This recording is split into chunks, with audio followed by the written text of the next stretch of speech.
Hi, and welcome back to another Rage Badger Gaming video. Today we're starting a new series we're calling the Mercenary Deep Dive, which goes over all of the Gloomhaven classes in depth. Oh yeah!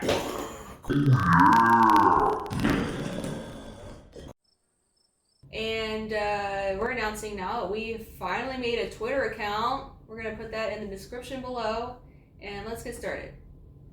The Cragheart is very versatile. He can do ranged and melee. He can create obstacles, heal himself and others. He is also very durable and can make enemies suffer damage, which pierces shields. The Cragheart has a lot of obstacle manipulation, from destroying obstacles to creating obstacles. You can keep melee foes at a distance by putting obstacles between you, and you can destroy them, and ultimately in the process of creating them, there's a lot of direct damage effects which can get through really pesky enemies, especially ones with shield. Because of all these weapons that the Cragheart has in its arsenal, there's a lot of ways you'll want to specialize or even kind of build a generalist. So we're going to touch on a couple of ways you might want to build your Cragheart, including a little bit more of a ranged focused build, but also one that focuses a little bit more on obstacles. But ultimately, all of the information here, you should have the tools to build whatever Cragheart you desire. Now let's get into the Cragheart specific cards. Some of them are like universal kind of mandatory cards, and one of those cards is Rumbling Advance. And the top and bottom of this card empowers nature. So while the top half does give you a heal and empowers Earth, the bottom half is where it really shines, allowing you to position yourself better and deals direct damage to everything after the move and empowers Earth. Because it is a bottom half, it does allow you to still do a productive top half or even set up one of your passive cards and still produce Earth so you can burn it for one of the more powerful attacks, such as Dirt Tornado, Avalanche, or Unstable Upheaval. Because Cragheart's top losses often require Earth to have their full effect, you'll often want to find reliable ways to produce Earth without wasting powerful top halves. So it doesn't matter if you're level 1 or level 9, you're going to have Rumbling Advance in your hand. Now, if you want a ranged build Cragheart, you need to take backup ammunition. This card essentially gives you 4 extra attacks and lots of experience. Backup ammunition is incredibly solid with Massive Boulder to start out. However, there's a lot of cards that you can use with this. Backup ammunition is very solid with Massive Boulder, allowing you to shoot the powerful ranged attack twice and causing grouped up enemies to suffer damage. Forceful Storm gives you an extra experience and an extra disarm. And notice you do get the extra experience for targeting another thing. And since it's a ranged bonus target, you can actually target something outside of that little 3-person cluster and still disarm them. If you are considering doing a ranged Cragheart, remember to take Heaving Swing and Brutal Momentum. Heaving Swing and Brutal Momentum both give you bonus damage to your ranged attacks by just spending the bottom half of a card. Brutal Momentum improving it later if you burn Earth.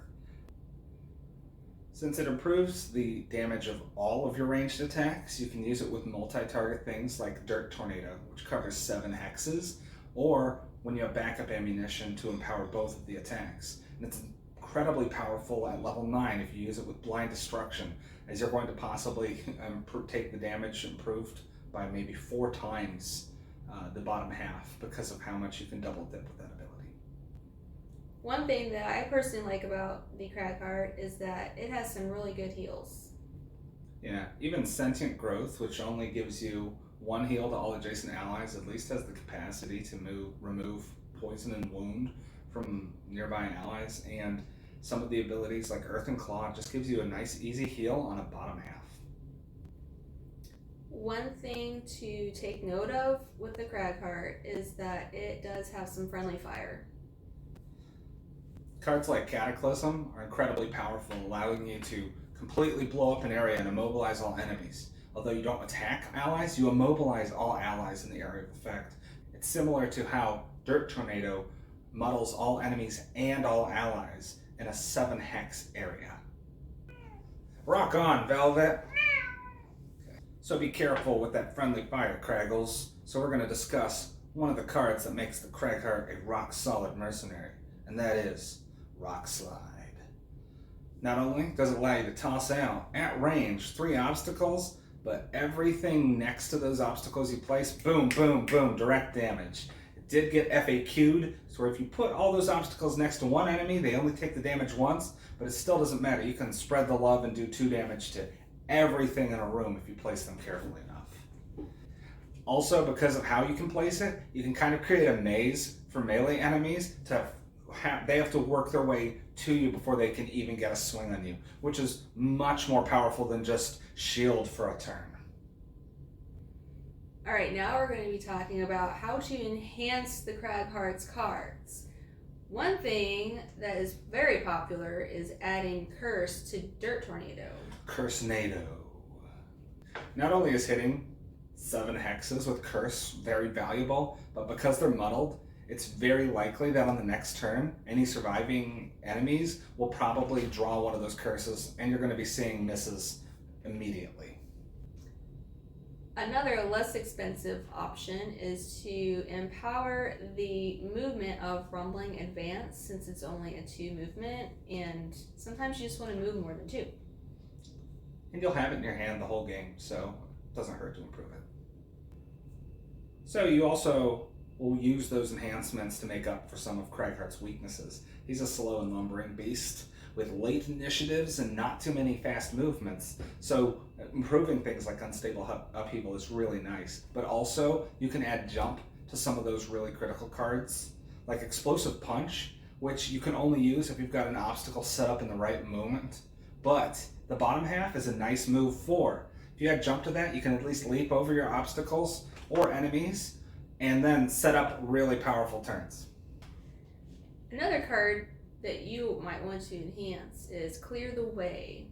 If you add poison to this, the obstacle you create will poison the adjacent enemies. You might want to take a look to see if there's any pips on those pushes you have, because they certainly do.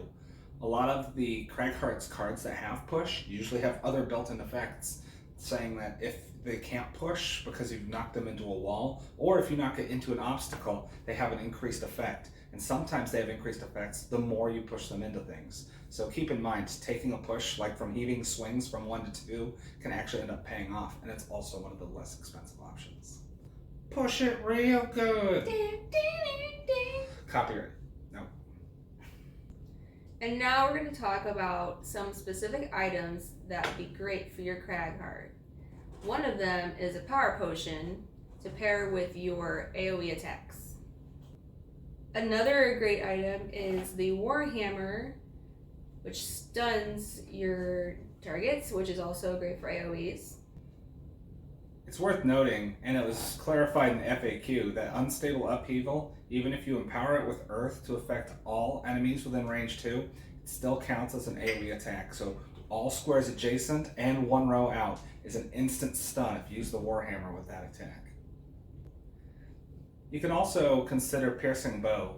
If you're playing against annoying Vermling Shamans or Fire Demons, you can find an easy way to get rid of them by adding Piercing Bow to some of your ranged attacks. We talked about earlier that the Cragheart has some issues with moving. Some items that would be good to help you with that are the Boots of Striding and the Winged Boots to help you fly over obstacles that you're probably going to be creating. The Boots of Striding also improves some of your effects that are triggered by movement, such as Rock Tunnel, which allows you to move through enemies, and you immobilize all enemies you move through during that card. So if you move a little further, you can hit more enemies with it. And another good thing, especially for your multi-target attacks, Eagle Eye Goggles. Dirt Tornado already has a fairly weak attack, starting at attack 1, but you can easily, with using Heaving Swing, a Power Potion, and Eagle Eye Goggles, start crushing out 4 damage apiece to all targets in that big area. And since Eagle Eye Goggles refresh every long rest, you can prepare this every time you have Dirt Tornado up. Perks!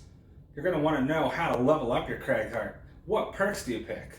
Well, one of the problems that Cragheart has is he can never use too much earth. So you can always add one of those chain earth cards in immediately. If you're going to be more tanking, maybe you should take the item that allows you to ignore the negative status effects, so you can buy hide armor and potentially use some of the higher prosperity items, which are way more important than hide armor. However, there's a lot of these perks look like they can improve your damage, so which ones do you take? The Cragheart doesn't really get a lot of ways to get advantage beyond the eagle-eye goggles, and none of his cards really support strength or any of the like. So you're going to want to get rid of as many negative cards as possible. And the best way is to do 3 of those, remove a negative one, and replace it with a +1. You can do that 3 times. So get rid of those -1s and add +1s in. Then also, you can see that there's +2 in muddles. The muddle isn't as important, the +2s are. Once you've sufficiently added a number of +2s and gotten rid of all of your -1s, then you can consider removing your +0s from there. Because you are hurt by not having so much advantage, that means if you counter a scenario that chucks a bunch of -1s because it's so cold, or because they're throwing curses in because you're going into a crypt or something, that really hurts you. So maybe consider taking the ignore scenario effects, because that one's way more important than the Cragheart than some of the other classes, which inherently get advantage much easier. And that's the Cragheart! Alright guys, that covers the Cragheart class. If you have any other questions, ask us in the comments. Hit that like button and subscribe. And let us know what class you'd like us to cover next. Thanks for watching!